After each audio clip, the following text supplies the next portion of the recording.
siis on selge, et endast on kõik antud, panus tehtud ja see rõõmus jooksukullane päev, usun, jääb paljudega teist, jääb pikaks ajaks meelde. 257 finišijoon ületatud maitsekalt roosas või fuksja toonis mütsis, päikeseprillid ees ja Svetlana Paides, täna Jõhvi linnas, mitte Paides, ikka Jõhvi linnas ja kui ma õigesti mäletan, siis tegemist ka MyFitnessi loosi auhinna võitja ka. Nii et Svetlana infotelgist läbi, MyFitnessi auhind kaasa, väga-väga kaunis rõivas, jooksurõivas on see distants läbitud.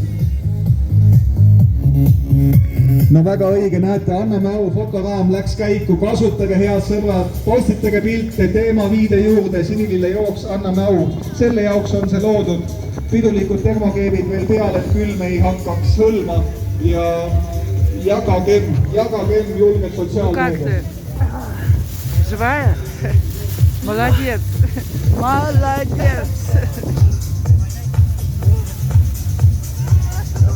Nii Karin Võhman, Kairi Maasikmäe,